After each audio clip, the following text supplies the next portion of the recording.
Quiero leer, amados, los primeros versos de ese capítulo 4 del Evangelio de Juan. Hemos trabajado el capítulo 3, ahora trabajaremos parte del capítulo 4 del Evangelio según San Juan.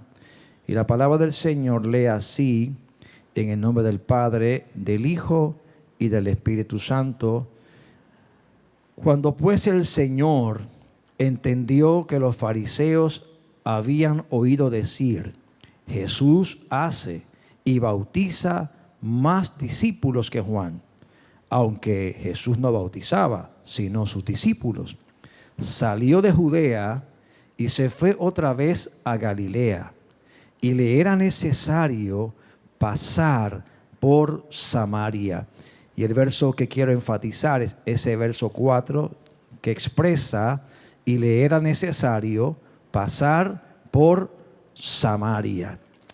Oramos por las vidas que hemos mencionado y también por los niños y por este tiempo donde prestamos nuestros sentidos, nuestro corazón para atender la palabra del Señor. También oramos, me informan también que Lizzy la van a operar también. También hay una cirugía pendiente en la vida de esta hermana Nidia Santiago.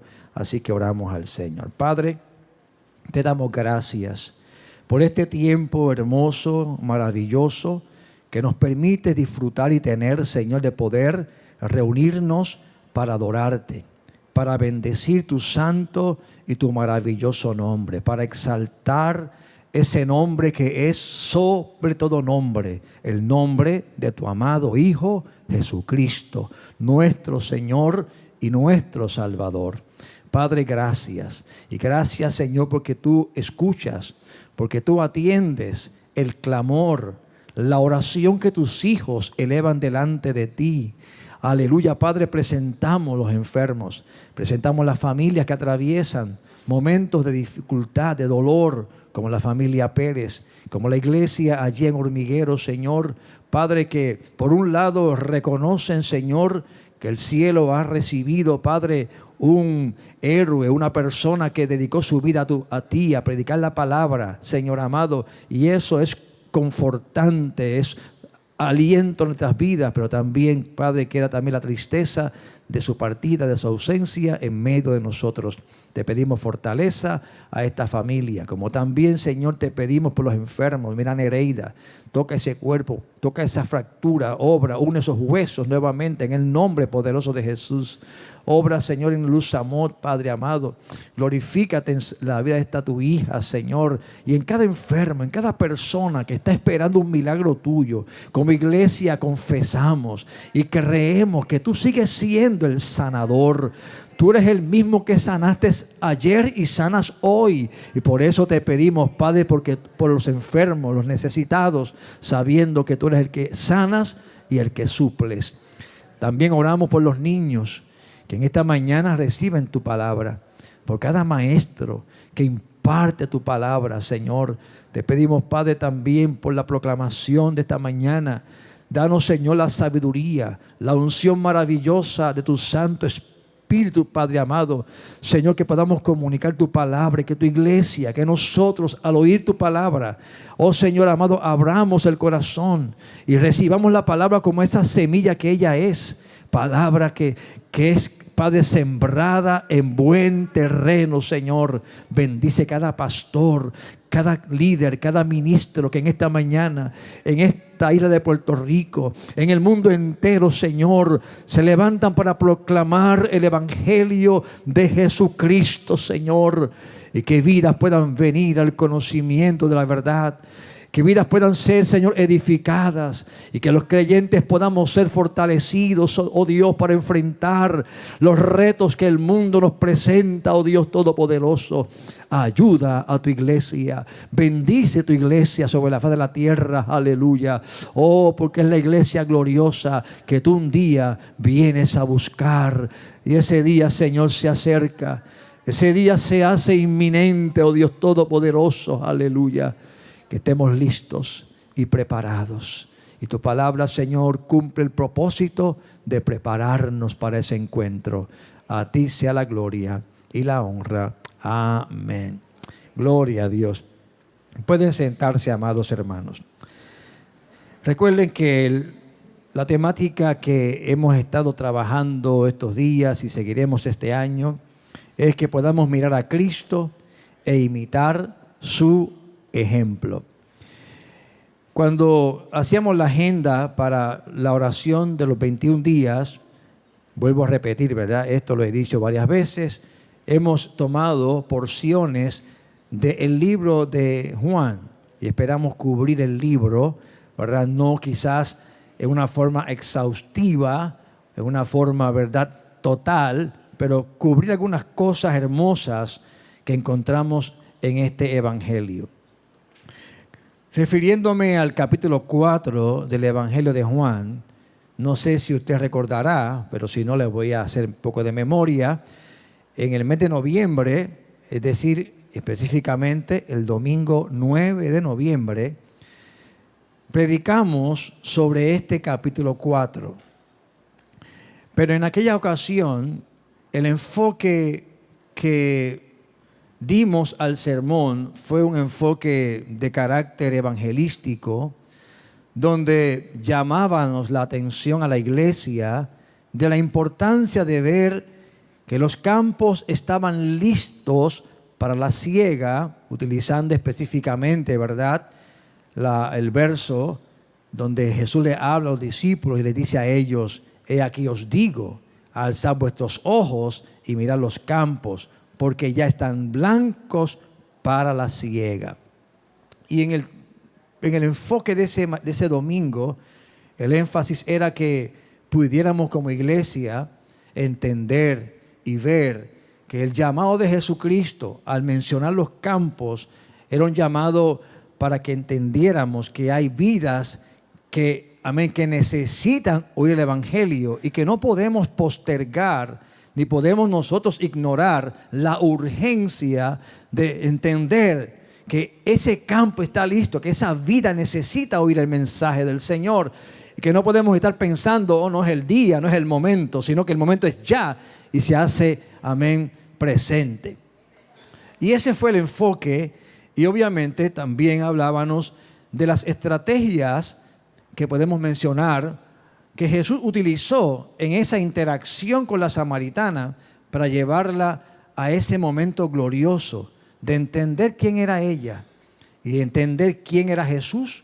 Y habiendo entendido que Jesús era y es el Mesías, ella le recibió a él como Señor y corrió inmediatamente a la población samaritana a la que pertenecía para allí hacerle saber quién era aquel hombre que encontró en el pozo, el Hijo de Dios. Amén. Y aquella población reaccionó a esa palabra y se convirtió esta mujer en la primera evangelista misionera en medio de un pueblo que era odiado y despreciado por los demás judíos.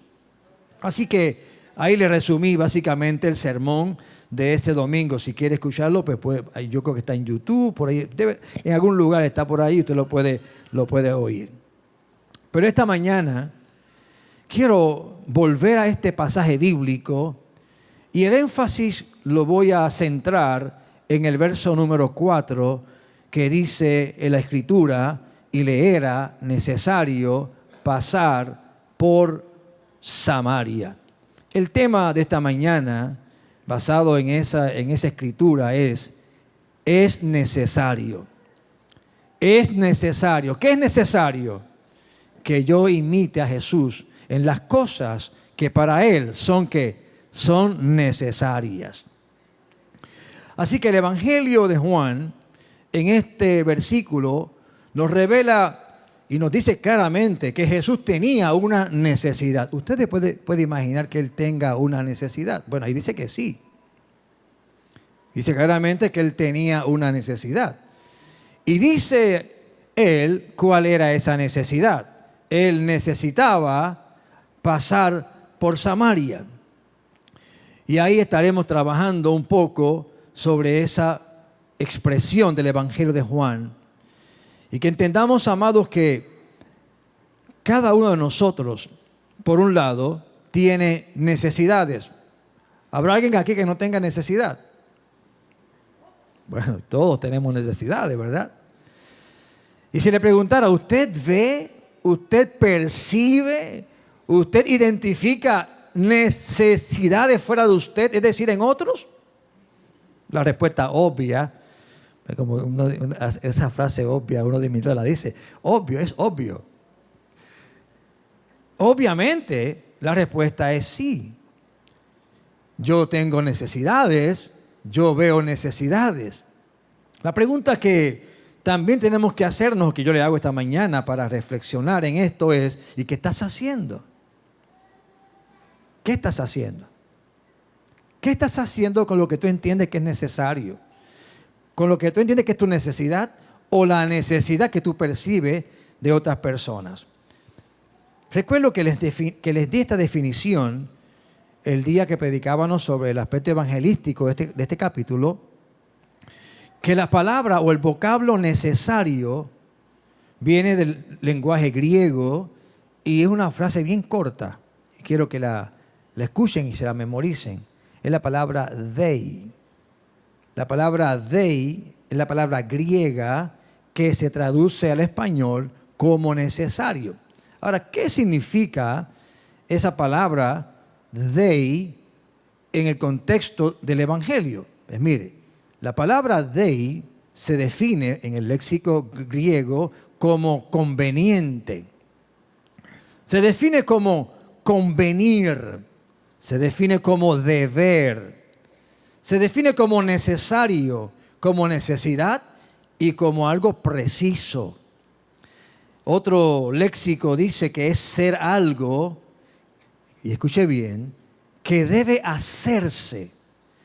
Es algo que estamos obligados a hacer, sea como resultado de una obligación, ya sea esta interna o externa, como una ley o circunstancia o costumbre que tenemos que obedecer. Con eso en mente, miremos la expresión de Jesús. Bueno, no la expresión de Jesús, sino la expresión que Juan dice de Jesús. Porque Juan es el que es guiado por el Espíritu para revelarnos que Jesús tenía una necesidad. Cuando yo escucho estas palabras o leo estas palabras aplicadas a Jesús, se me ocurren algunas preguntas. Y quiero hacer las preguntas y luego ir mirando cada una de ellas en forma particular. En primer lugar, me genera la pregunta de, oye, ¿qué es lo que provocaba en Cristo esta necesidad? ¿Qué está pasando en Jesús que Él tiene esta necesidad? Lo segundo es, ¿cuál era esa necesidad? ¿En qué consistía?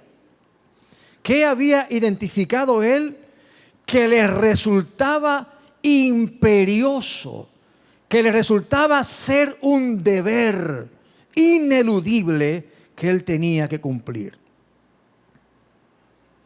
¿Cómo concebía Jesús la forma en que debía atender esta necesidad? Y por supuesto, al pensar en esta pregunta, se me ocurre también pensar, ¿y cuáles fueron los retos que tuvo que enfrentar Jesús? ¿Qué resultados tuvo esta gesta de Jesús? Mire, la verdad es que el texto dice claramente que Jesús tenía una necesidad y me parece que había una unión, había un acuerdo en que Él tenía una necesidad y una gente llamada los samaritanos también tenían una necesidad. Ahora, estas preguntas que he hecho y estas declaraciones que he hecho hasta el momento, realmente no pretendo realmente hacer un análisis o analizar la mente de Jesús. Porque, óigame, ¿quién pudo haber entendido la mente del Señor? Sin embargo, me dan la oportunidad de analizar y de ver en este escenario la oportunidad de autoanalizarnos nosotros mismos. Mire, Jesús, siendo Dios, siendo el Hijo de Dios, el Verbo encarnado. Nos muestra en este pasaje que hay asuntos que son vitales.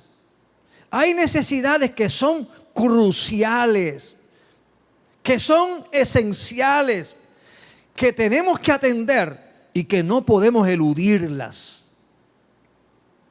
Y eso hay que hacerlo, amado, con seriedad. Hay que hacerlo con urgencia, porque muchas veces cuando no se hacen las cosas que son necesarias hacer, hay repercusiones. Usted sabe lo que significa eso, ¿verdad que sí?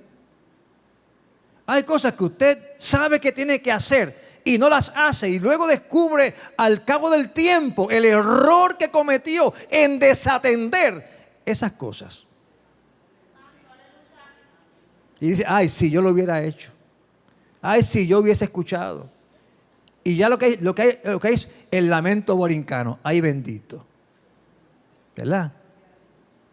Pero, amado, el ay bendito no resuelve nada. No resuelve nada. A veces estas repercusiones pueden ser graves, otras menos graves. Pero de que hay repercusiones, créame que las hay. Por eso que así ya para darle un poco de sentido a este asunto y que usted vaya conectándolo con su realidad, y yo también. Mire, haga quizá un ejercicio como este que le voy a sugerir. Pues mire, saca un papel y haga una lista, ¿verdad?, de todas esas necesidades suyas, las que usted percibe. Y yo sé, la lista va a ser bien larga, ¿sabe? Necesidades que, amén, que tienen que ver con tu quehacer diario, con lo que tú ocupas tu tiempo y también ocupas tu mente, tu pensamiento. Y luego, en una segunda columna puedes poner ahí categoría. Vas a categorizar, a clasificar esas necesidades que tú has manifestado allí. Y si cuando tú analizas cada una de ellas, encuentras que una es imperiosa, ineludible, necesaria, ahí te sugiero que le ponga la palabra dei. ¿Por qué dei? Porque ya hemos definido que ese concepto, ese vocablo que usa Juan allí es un deber ineludible. Es algo imperioso. No es cualquier cosa, no es cualquier tontería, como podemos decir. Y una tercera columna pondría, por ejemplo, ¿y qué voy a hacer con esto? ¿Qué voy a hacer? Vamos a la primera pregunta que hicimos a Jesús, o sobre Jesús. ¿Qué generaba en Jesús esta necesidad? Yo pienso, y amado, yo aquí estoy vertiendo un pensamiento. Estoy reflexionando en esa frase. Amén. Usted puede estar de acuerdo conmigo, o en desacuerdo, o medio de acuerdo. Hay tres opciones. Y no hay problema con eso. Pero lo que yo quiero que usted mire es que hay cosas en la vida, hermanos, y sobre todo en lo que concierne a Dios, que es importante que atendamos. Yo pienso que Jesucristo sintió esta necesidad por dos razones. Pueden haber más. Pero número uno, yo identifico allí esta primera razón. La identidad de Jesús. Él sabía quién era Él. Él sabía quién era Él. Él es y será por eternamente el Hijo de Dios. Y como Hijo de Dios, Él sabe el lugar que le corresponde. Y lo segundo es que Él sabía no solamente quién era Él, sino cuál era su misión, su propósito. En este caso, su razón de la encarnación. Y lo hemos dicho, lo hemos predicado, amén, que la razón por la cual surge el milagro de la encarnación es que Él vino a buscar y a salvar lo que se había perdido. Que la razón y la misión de Jesucristo estaba clara en Él. Él sabía quién era, de dónde Él procedía, la relación, el vínculo con el Padre, y también estaba claro en cuál era su misión, lo que le daba, amén, un norte fijo, una trayectoria de la cual él nunca se desvió de ella. Y aunque el diablo quiso interrumpir esa trayectoria, él venció la tentación, venció al diablo, venció la cruz, venció la muerte y cumplió cabalmente su misión. Cuando alguien sabe quién es, utilizando, de hecho, añado esto, que esta conciencia de Jesucristo, de quién era Él y de su misión, estuvo presente en Él desde su niñez. ¿Cómo lo sabemos? ¿Recuerdan el momento aquel cuando Él fue al templo a los 12 años? Que se le quedó allá a María y a José. Dice que se le perdió. No, estaban perdidos María y José. Jesús sabía dónde estaba. Aleluya. Eso es un decir, ¿verdad?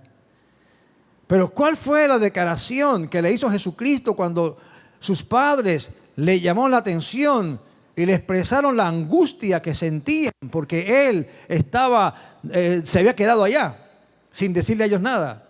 Él dijo estas palabras: en los negocios de mi Padre me es necesario. El deber mío, mi designación es atender.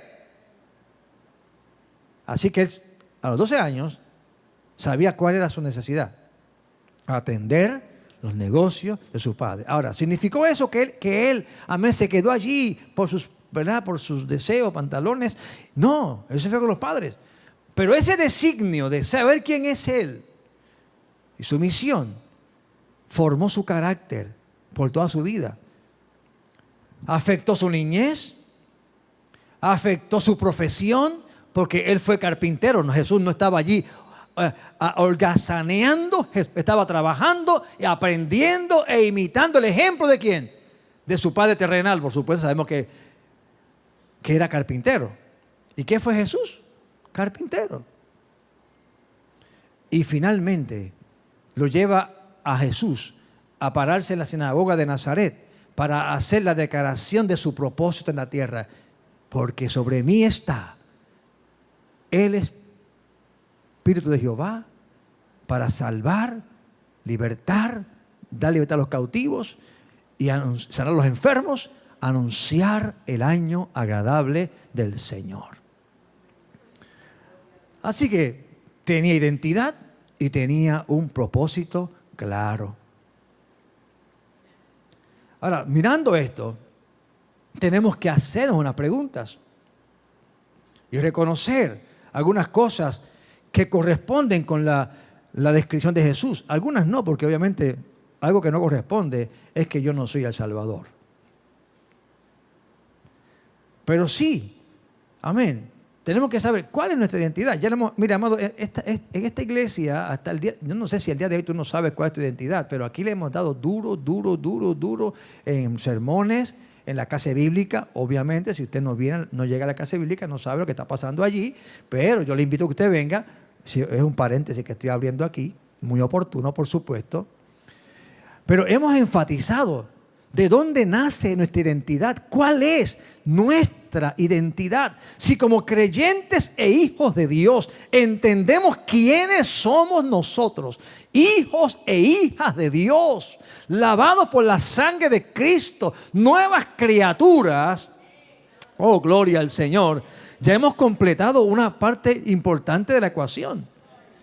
Y en esa identidad se nos ha dicho no solamente quiénes somos, sino también para qué estamos aquí. Hay una razón primordial y es glorificar a Dios. Y a Dios lo glorificamos en todo, en lo que pensamos, en lo que hablamos, en lo que hacemos, donde trabajamos, por donde caminamos. Hermanos, no hay nada que escape, amén, de esa sombrilla que es glorificar a Dios. Y eso necesariamente afecta nuestras vidas para bien. ¿Cómo está tu identidad? cómo esa definición de quién eres afecta lo que haces y te ayuda a categorizar tus necesidades y qué haces respecto a ellas. Otra pregunta que tenemos que hacernos es, oye, estoy experimentando en mi vida cristiana, en mi vida como hombre y como mujer, satisfacción porque estoy teniendo adelantos. ¿Y cómo estos adelantos glorifican a Dios?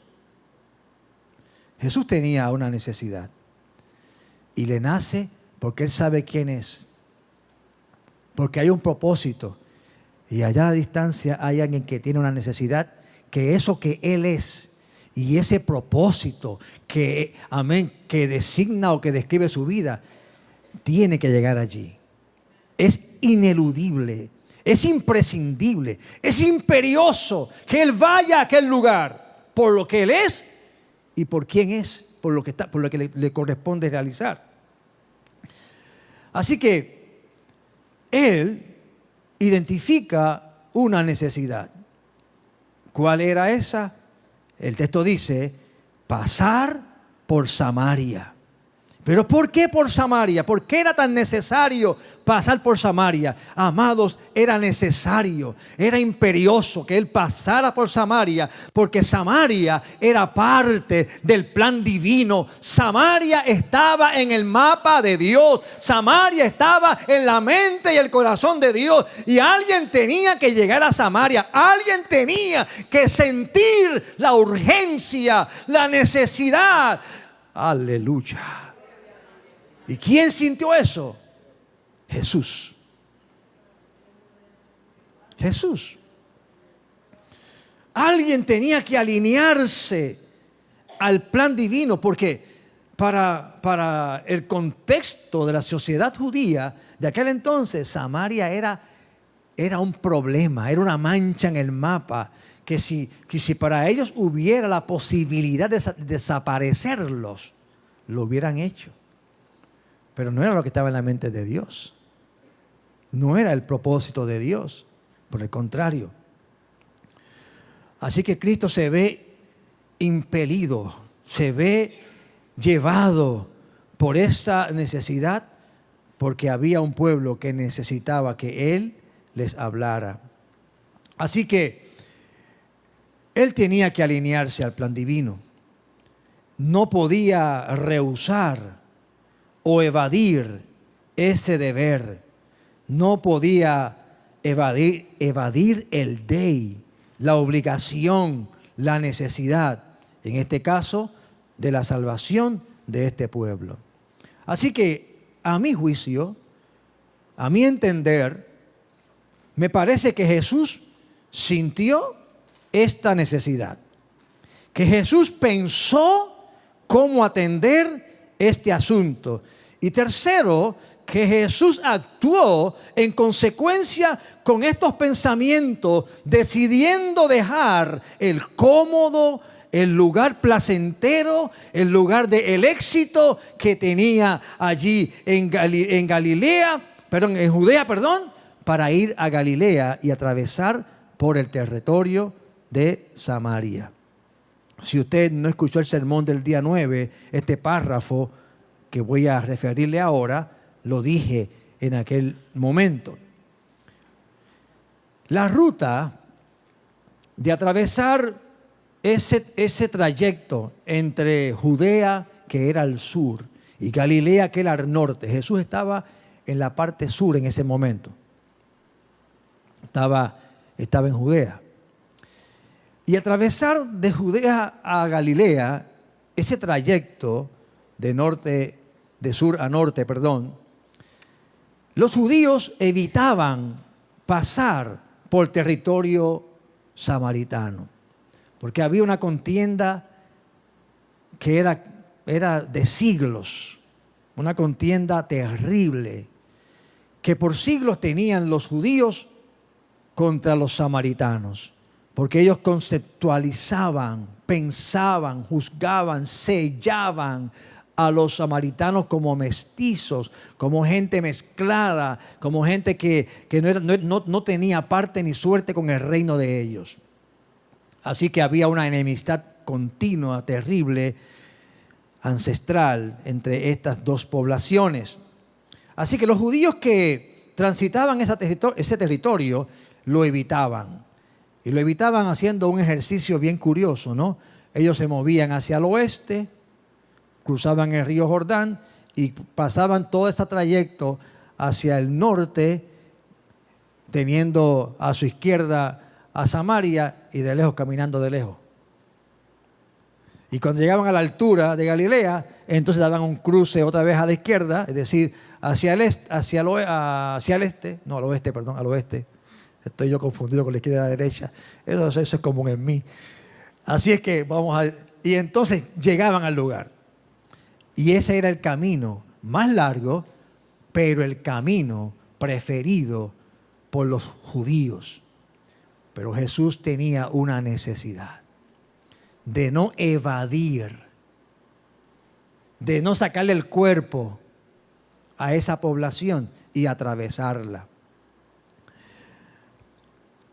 Preguntaba como tercera pregunta, ¿cómo concebía Jesús la forma en que iba a atender esta necesidad?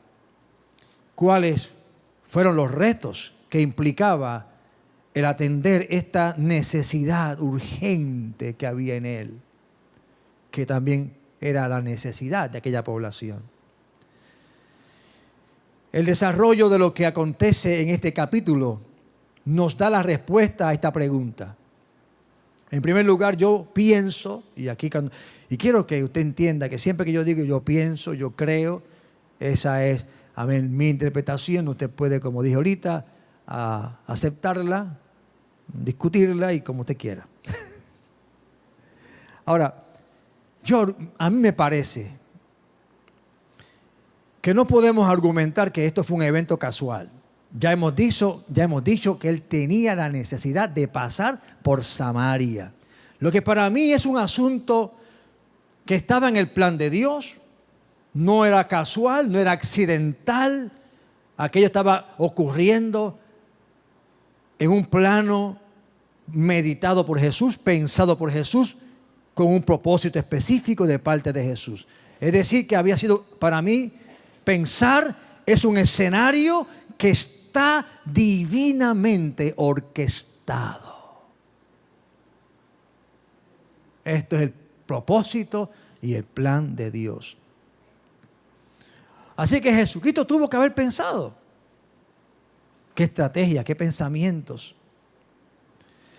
Y me parece interesante que la puerta que es escogida para hacer posible que el Evangelio entre a una población,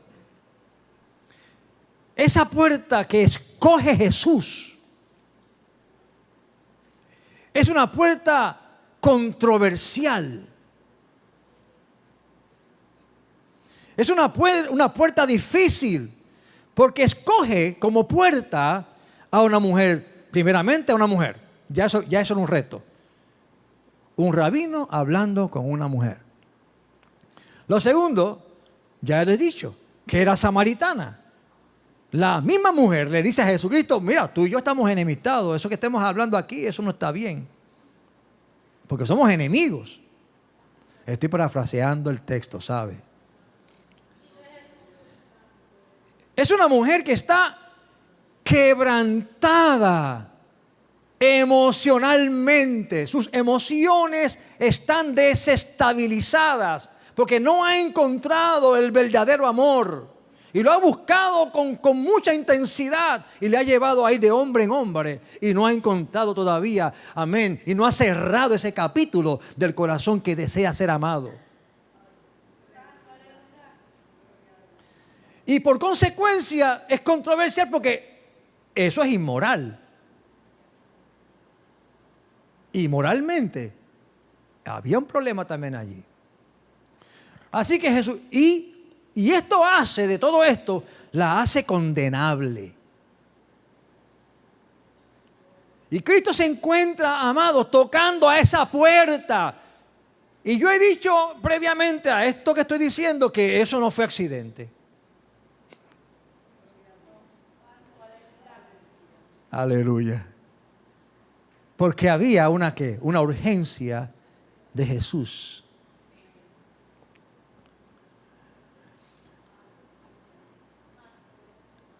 Ahora, era solamente salvar a la mujer. No, el plan de Jesús iba más lejos. Pero esta es la puerta.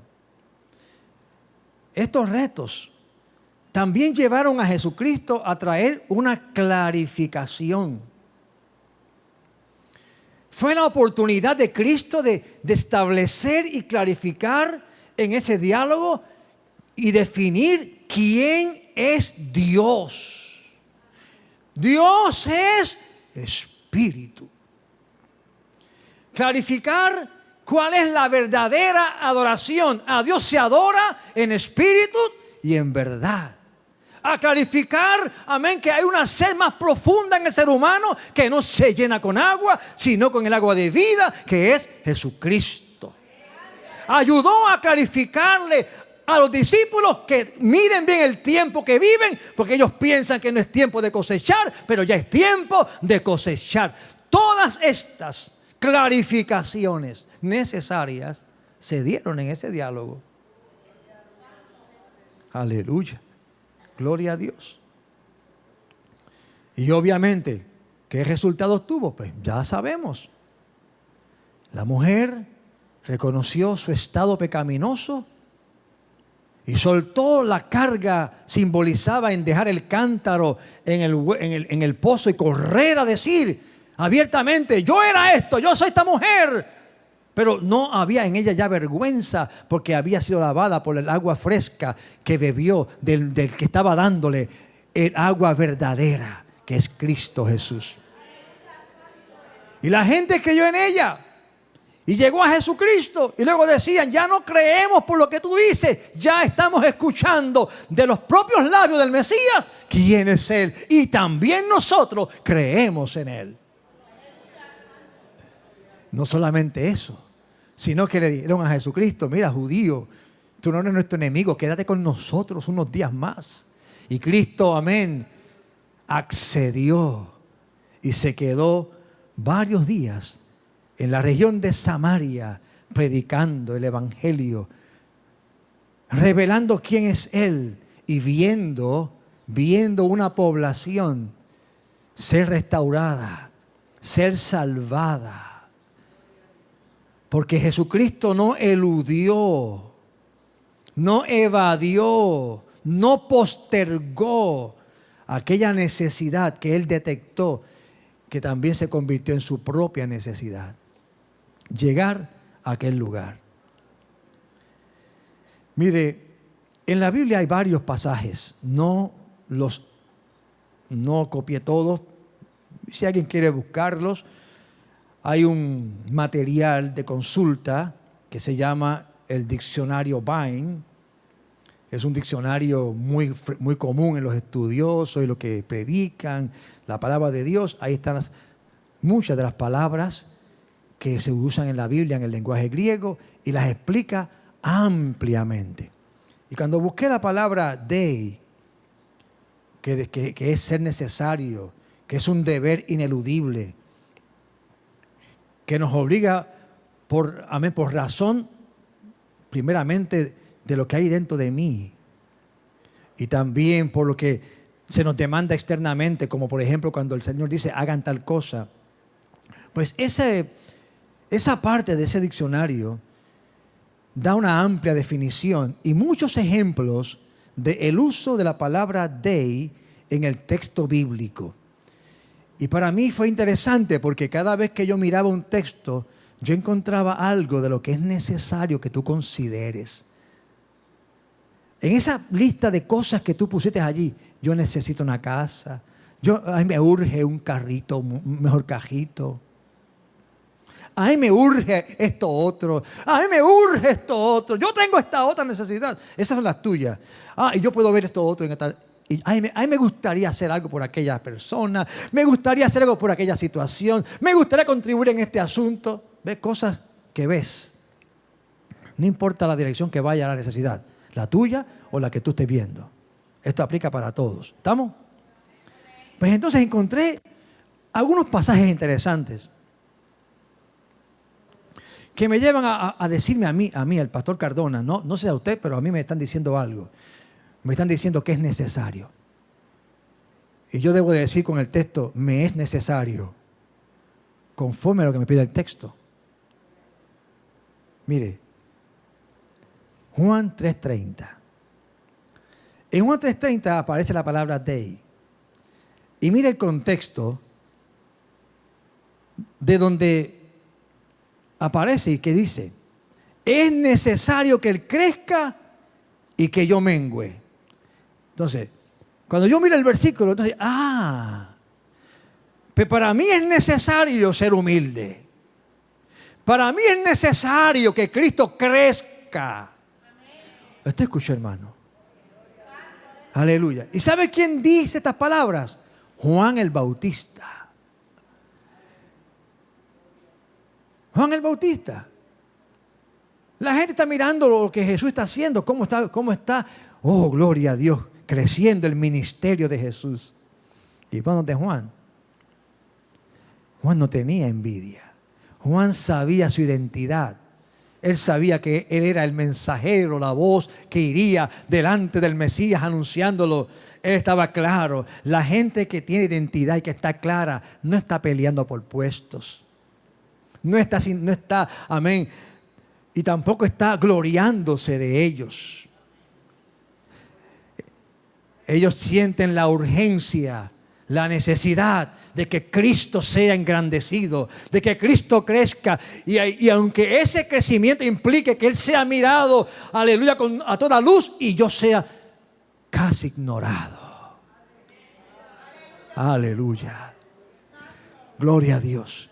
Porque ¿qué es lo que necesitamos? ¿Qué es lo que yo necesito? Que Cristo crezca. Que Cristo, cuando digo que Cristo crezca, no estoy hablando de tamaño.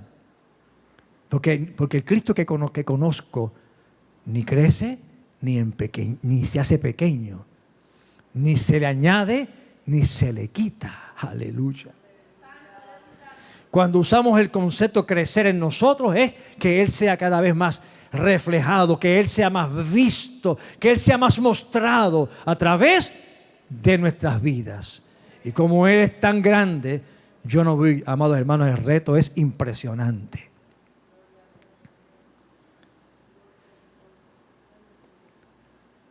Mire, yo tengo que entender, amados, que esto de crecer y esto, amén, esta necesidad. Hay un versículo en 2 de Timoteo que también se utiliza esa expresión. Dice, él está en 2 de Timoteo capítulo 2:6. 2 de Timoteo 2:6. El labrador para participar de los frutos debe. Y ahí usa de ahí otra vez. Necesita. ¿Qué necesita? Trabajar primero. Qué interesante, ¿verdad? Entonces yo necesito trabajar, hermano. Aleluya. Si yo quiero ver en mi vida resultados, frutos agradables, bendiciones, no llegan por accidente. No vienen. Recuerden siempre que usted trabaja no para ser salvo, usted trabaja porque es salvo. Aleluya. Gloria a Dios, porque usted sabe que hay una abundancia. Usted sabe que el Cristo de la gloria es amplio. Usted sabe que hay mucho que hacer, hay mucho por delante, hay mucho que conquistar. Hay mucho para ser una mejor persona. Todo eso está frente a nosotros, pero no van a venir si usted está, amén, sentado en la mecedora, recibiendo el aire fresco y tomándose una tacita de café. Eso es bueno para el descanso después de. Aleluya. Pero no es el modo de vida que debe caracterizarnos. Después de que como, aleluya, pues gracias, Padre, porque tú pude predicar un sermón, pues yo hoy quisiera una sillita así y una taza de café. Pero el trabajo de esta mañana tiene que hacerse. Es ineludible. No puedo decir que no. Aleluya. Y así pasa, hermanos, en todas las cosas. ¿Tú quieres ver cambios? Yo estoy seguro que tú sabes lo que necesitas. Tú lo sabes. Tú lo sabes. ¿Sabes lo que Dios te pide para otros? Tú lo sabes. Pero ¿qué hacemos? Es lo importante. Y dice que debe trabajar primero.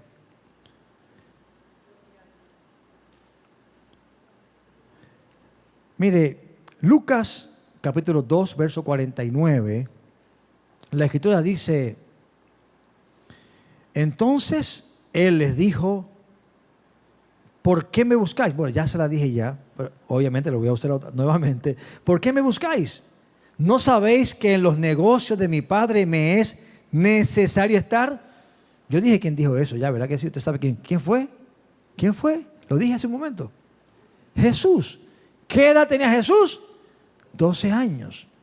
Y Él decía, a mí me corresponde, yo necesito estar ocupado en los negocios de mi Padre. Y yo llamo a esto, yo necesito estar ocupado en las cosas del Padre. Si Jesús, el Hijo de Dios, tenía esa necesidad, hermanos, ¿qué usted cree de mi persona? O de usted mismo.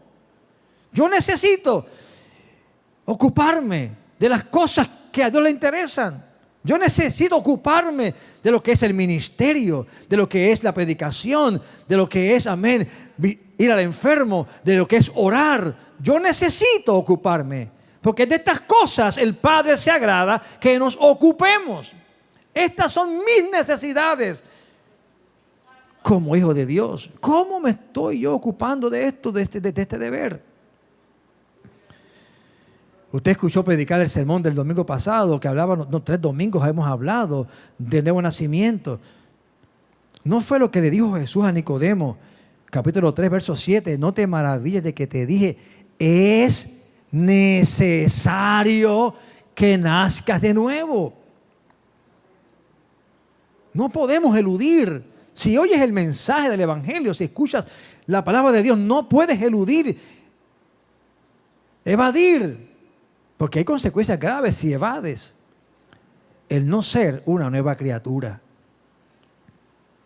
Es necesario que seamos llenos del Espíritu Santo. Efesios 5 y 18 dice, no os embriaguéis con vino en lo cual hay disolución, antes bien sed llenos del Espíritu Santo. Porque el Espíritu Santo, Jesús nos enseña que nos guía a toda verdad, nos enseñará todas las cosas. No podemos vivir. Necesitamos, es imperioso. En Mateo 18, 32 al 35 hay una expresión. Y amados, estos son algunos ejemplos. Hay un momento donde hay una interacción entre Jesús, los discípulos, enseñándoles lo que pasó con un señor que era rico.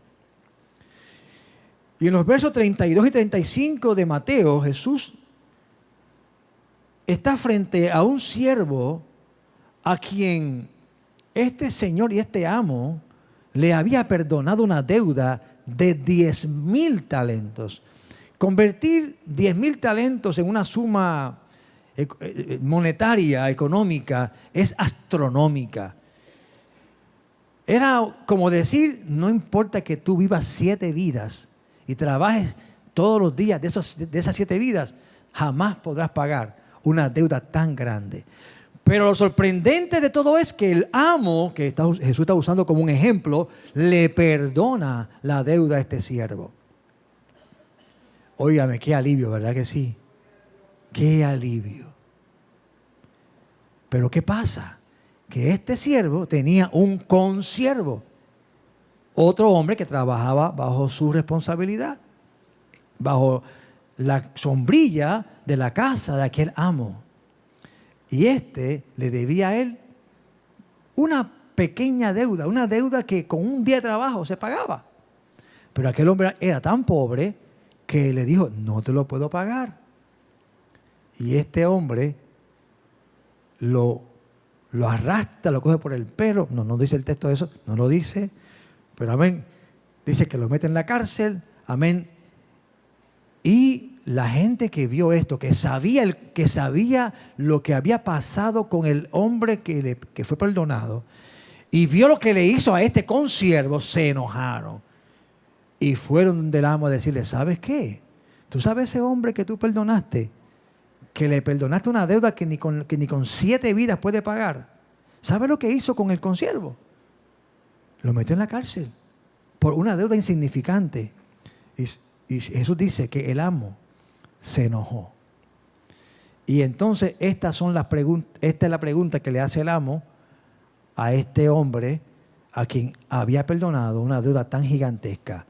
No, y es una pregunta, ¿no debías tú también tener misericordia de tu consiervo como yo tuve misericordia de ti? Entonces su señor enojado le entregó a los verdugos hasta que pagase todo lo que le debía. Así también mi Padre Celestial hará con vosotros si no perdonáis de todo corazón cada uno a su hermano sus ofensas.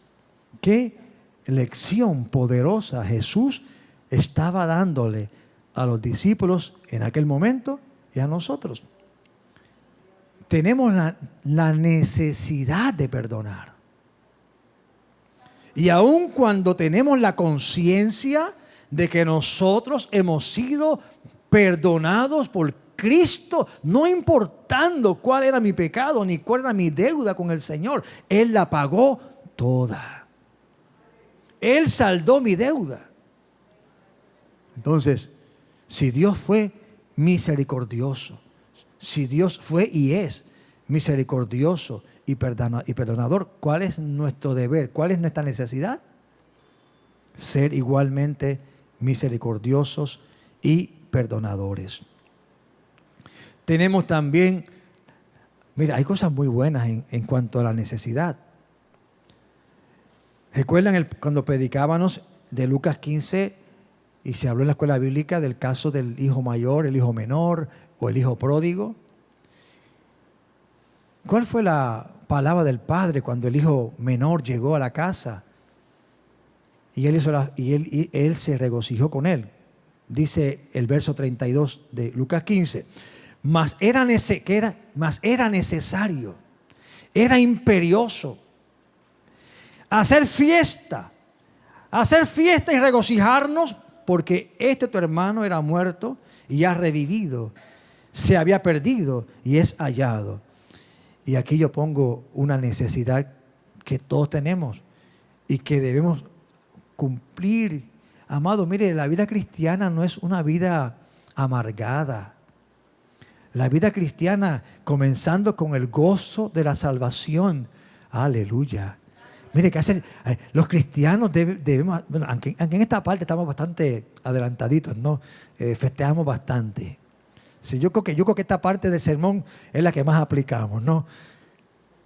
Pero tenemos que disfrutar la vida cristiana, disfrutar la salvación, hacer fiesta, oh gloria al Señor, y regocijarnos con profunda alegría por lo que Dios ha hecho por nosotros.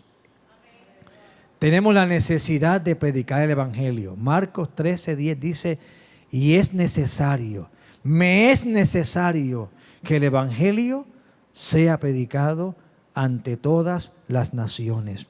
Si hay una necesidad profunda, es la de predicar el Evangelio. Y no todos tienen que tener un micrófono. No todos tienen que dar una clase de teología. No. Pero todos tenemos la necesidad de predicar. Me es necesario predicar. Me es necesario, amados hermanos, obedecer. Obedecer a Dios. En Hechos capítulo 5, verso 29, cuando Pedro era amenazado para que dejara de predicar el Evangelio, lo amenazaban para que él se detuviera en continuar haciendo los milagros que Dios a través de él estaba haciendo. Él respondió a la corte de Sanedrín diciendo, Hechos 5:29, es necesario obedecer a Dios antes que a los hombres. Claro, es bueno que hagamos una aclaración en este asunto, porque recuerden por qué razón Pedro dijo esto. La razón era que esta gente se oponía a Dios. Cuando está en juego, cuando está en el medio de la decisión, escoger entre el mundo y Dios, entre obedecer las tendencias mundanas y Dios, la respuesta es: me es necesario obedecer a Dios. También me es necesario crecer en la fe. Hebreos 11:6 dice: pero sin fe es imposible agradar a Dios, porque es necesario que el que se acerca a Dios, que el que se acerca ante su trono, crea que Él es, que Él existe, que hay respuesta en Él. Amados, voy a concluir con esta frase. Jesús tenía en el plano humano, visible, perceptible,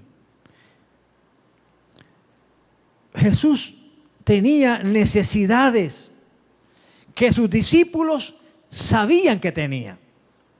Las pudieron ver, las conocieron. Por ejemplo, en el capítulo 4 que estamos hablando, Él tenía una de ellas. Tenía hambre, hermanos. Tenía una necesidad básica. Tenía hambre.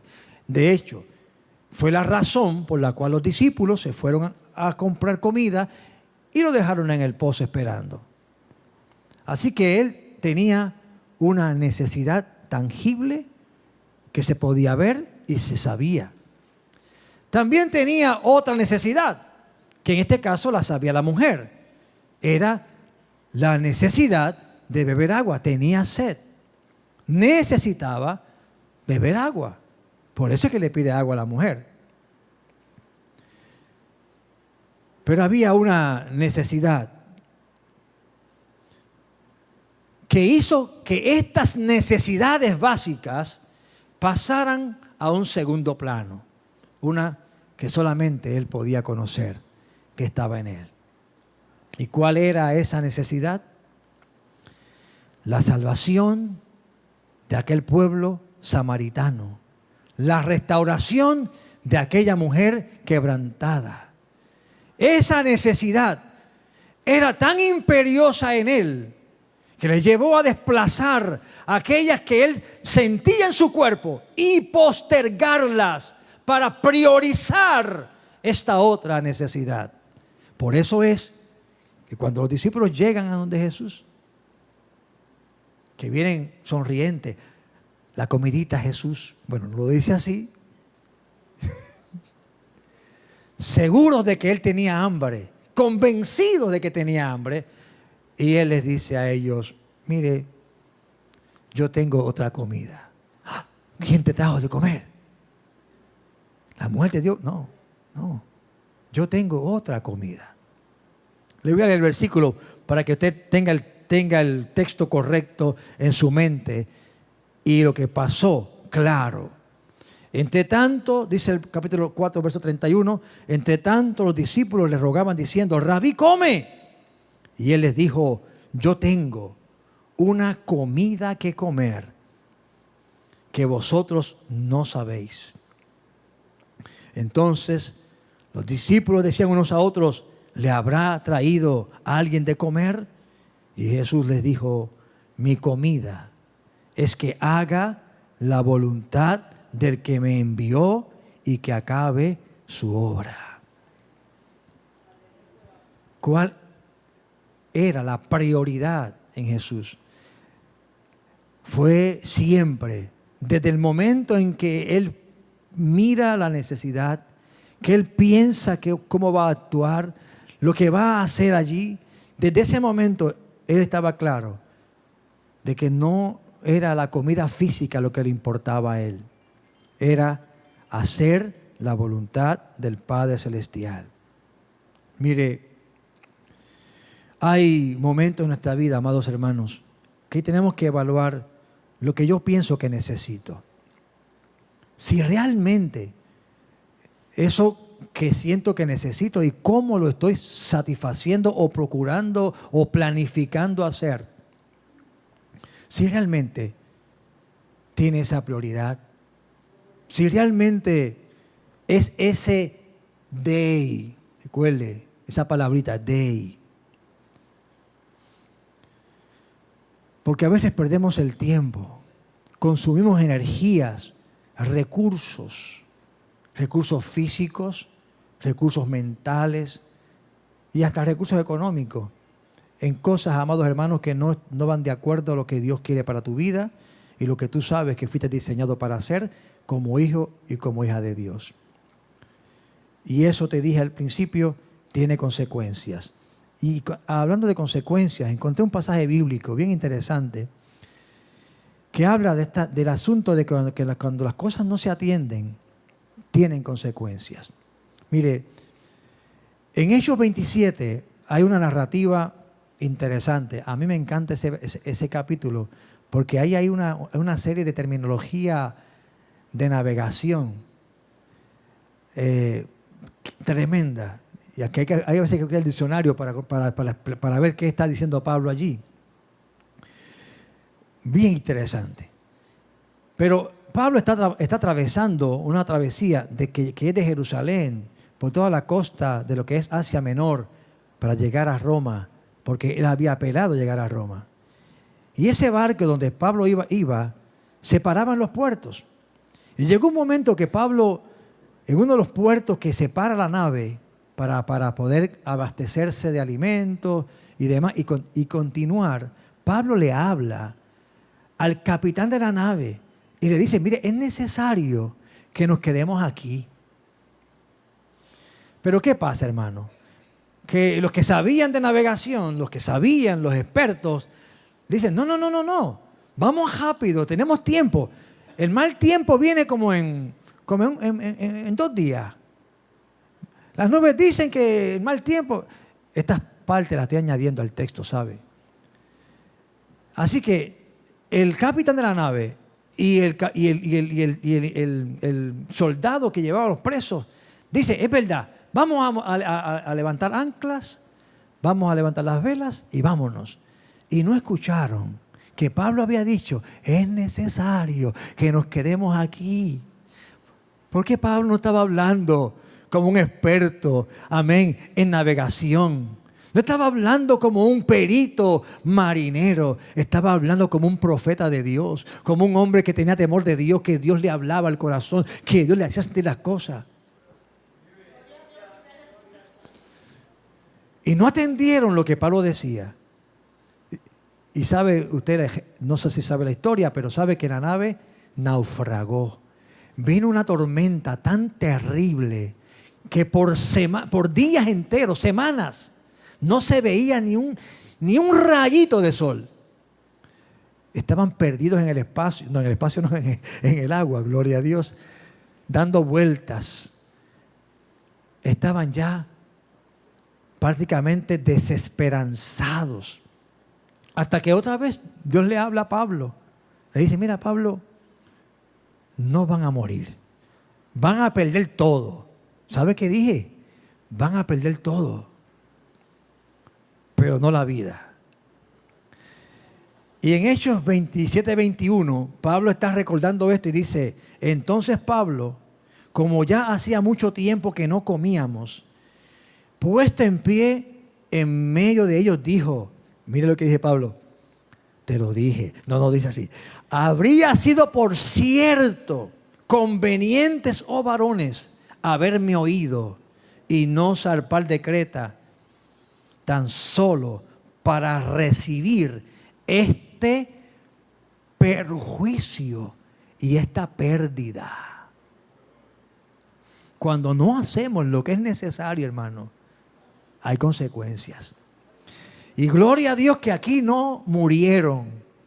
Pero hermano, la mercancía, el barco, lo que eran los negocios que ellos tenían pendientes, todo se perdió. Esa es una advertencia. No postergues, no postergues. No le des largas al asunto. Cuando hay una urgencia que Dios pone en tu vida, porque habrán consecuencias. Ahora, tampoco te mandes cuando alguien quiera hacer o decirte alguna cosa, como que esa persona dicta lo que es necesario para ti. Es un trato entre tú y Dios. Y hay que ser cuidadoso. Y hay un pasaje bíblico en la Biblia que ilustra eso mismo. Mire, y con esto voy a cerrar. En Hechos capítulo 15, verso 5, hay un momento cuando la iglesia se reúne para tratar un asunto bien serio, sumamente serio. Pablo viene con noticias y viene con testigos de lo que Dios está haciendo en medio de los gentiles.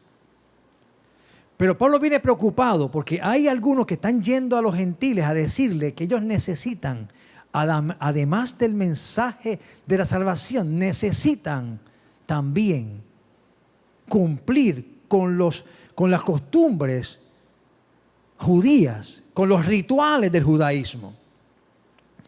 Y en la reunión están ellos allí hablando. En el verso 4 y verso 5 dice la Escritura: y llegados a Jerusalén, fueron recibidos por la iglesia y los apóstoles por la iglesia y los apóstoles y los ancianos, y refirieron todas las cosas que Dios había hecho con ellos, es decir, la conversión de los gentiles. Pero, y aquí está el problema, pero, dice el 5, pero algunos de la secta de los fariseos, entre paréntesis, dice el texto, que habían creído, es decir, también eran cristianos, se levantaron diciendo, ¿sabe qué dijeron ellos? Es necesario. O sea, ellos tenían otra necesidad. Es necesario circuncidarlos y mandarles que guarden la ley de Moisés. Había otro discurso de otra necesidad que ellos entendían que era prioritaria. Óigame, se formó la hecatombe allí, ¿sabe? No. Se formó la buena, pero hubo resultado. ¿Por qué? Porque prevalece lo que es verdaderamente necesario. Mire, ellos argumentaban que esto había que darle prioridad. El resultado final del concilio de Jerusalén fue que no, que eso no era necesario. Lo que yo aprendo de esto es que quien tiene que determinar qué es lo necesario es tú y Dios. Yo puedo venir a darte un consejo, pero tienes que evaluarlo y saber qué estás escuchando. Discernir qué te están diciendo. Sopesar si verdaderamente tiene peso. Porque si no, al zafacón.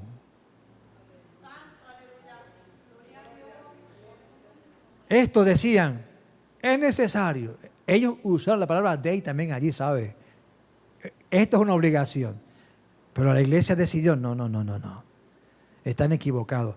¿Sabe? Pero ellos no. El problema es que ellos hacían ruido y se fueron a Galacia a hacer ruido. Y allí perturbaron la paz de una iglesia. Hermano, mire, es que hay consecuencias. Hermano, es que esto es serio. Tú tienes que estar claro. Tienes que estar claro, hermano. ¿Quién tú eres? ¿A qué te llamó el Señor? ¿Qué es lo necesario que tú estás identificando? Que tienes que trabajar con eso. Que Dios puso en tu corazón. O que Dios te muestra o te deja ver de otros, del entorno nuestro. Pero que sea Dios. Amén. Yo no sé si usted me entendió esta mañana. Aleluya. Pero hay tantas cosas que son necesarias que muchas veces las estamos dejando en segundo lugar. Hay cosas que he mencionado por la palabra de Dios, fundamentada en la palabra de Dios, que son prioridades de nuestra vida y que estamos dejándolas a un segundo lugar. Evaluémosla. Hagamos una introspección y evaluémoslos en el nombre de Jesús. Pongámonos de pie en esta mañana y demos gracias al Señor. Padre, te doy gracias. Te doy gloria, Señor Jesús. Qué maravilloso, qué glorioso saber.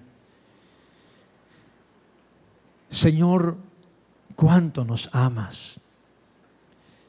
Y cómo podemos ver también en tu vida, Jesús, que una necesidad gobernó ese camino que te llevó a ti a través de una región para cambiar una vida y para cambiar un pueblo, cambiar una nación de gente a las cuales muchos, Señor amado, se negaban a llegar a ellos y menos aún llevarle el mensaje de la salvación. Una de las necesidades más fundamentales que tú, Señor, nos has hablado en esta mañana y lo haces a través de este ejemplo es la necesidad que yo tengo de predicar tu palabra. La necesidad, Señor, que me debe impulsar a dejar en un segundo lugar muchas veces cosas buenas, pero que no adelantan tu causa. Cosas buenas que a veces consumen mi tiempo o consumen mis energías mentales, o cosas en las cuales pongo mucho pensamiento que no tienen un valor crucial que pueda superar la necesidad, por ejemplo, de predicar tu palabra. Y así hay otras cosas más que tu palabra nos enseñan que son necesarias en nuestras vidas. Ayúdame, Jesús. Perdóname las veces que he puesto mucha energía en cosas frágiles que no tienen el peso que tienen otras cosas que tu palabra señala. Perdóname y ayúdame. Jesús, bendice a tu pueblo, a tu iglesia. Vivimos tiempos cruciales y hay necesidades que tenemos que atender. Ilumina la vida de cada creyente, porque tú tratas con cada uno de ellos. Trataste con una mujer en las condiciones en que tu palabra describe, samaritana, moralmente incorrecta, lastimada. Oh Dios, pero la cambiaste, la transformaste. Úsanos, Señor. Úsanos, Padre. Úsanos, Señor. Y si en esta mañana hay alguien en este lugar que aún todavía no ha hecho un pacto con Cristo, o se ha alejado, o se ha apartado, regresa. Por favor, regresa a Cristo. Es necesario que nazcas de nuevo. Es necesario que vengas a Jesús. Tú puedes ser esa puerta que luce. Aleluya. Tú eres esa puerta. Oh, gloria a Dios. Ven a Jesús. Si hay alguien, acérquese. Aleluya. Oh, gloria a Dios. Te adoramos, Jesús. Acerquémonos. Oh, gloria a Dios. Si hay alguien que necesita tener un diálogo con Cristo, aleluya, volver, amén, a esas primeras obras, como decíamos, amén, el domingo pasado, a ese primer amor. Vuélvase. Que nada le haga postergar el hacer lo que el Señor pone como un peso en tu corazón y en tu vida. Aleluya. Aleluya. Ven. Ten ese diálogo con Cristo esta mañana. Ten ese diálogo con Jesús. Y también si estás enfermo o enferma, ven también. Ven. Aquí está el sanador. Él es el que sana todas tus dolencias. El que perdona todas tus iniquidades. El altar se abre para cualquier persona en esta mañana, para que juntos podamos orar. Aleluya.